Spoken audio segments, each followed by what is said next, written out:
One of the most misunderstood and disliked women in all of British history is that of Anne Boleyn. But she may not have been as awful as we have all been led to believe.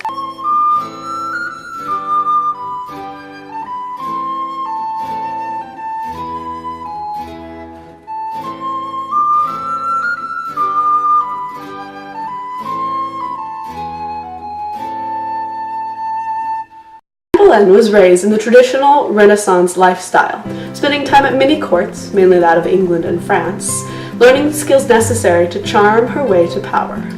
Born in the early 1500s, Anne quickly learned how to become the best of courtiers, a skill that she would use later in life to charm the great Tudor king, Henry VIII.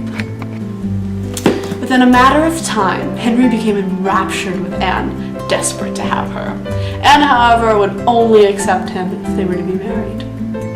And thus the concept was born. Combined with Henry's discontent with Catherine, his first and still current wife, and her inability to produce a male heir, as she'd only had one female child named Mary, Henry's love for Anne soon grew enough that Henry soon searched for a means to end his marriage to Catherine of Aragon.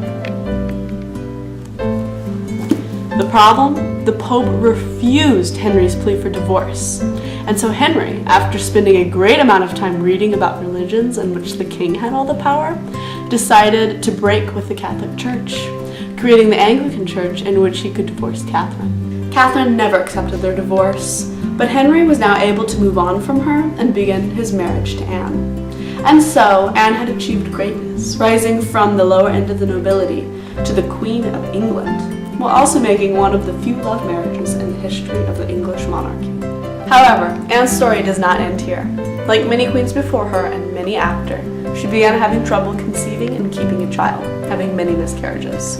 Anne, like Catherine before her, did have one female child, a child that would later become known as Queen Elizabeth. Unfortunately for Anne, this was not enough to keep the attention of Henry VIII. And despite their love, Henry began to imagine the children that other women might have been able to bear him. Anne had never been particularly well-liked by anyone, but especially the nobility in Tudor England.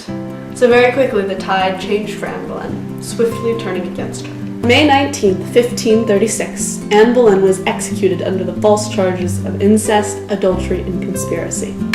As for Henry VIII, he immediately married Jane Seymour, and then infamously married 3 more women after her before his death in 1547. Even though Anne Boleyn is a figure of infamy, her skill and ambition led her to a position of power that few have ever reached, earning her a spot in the Hall of Amazing Women.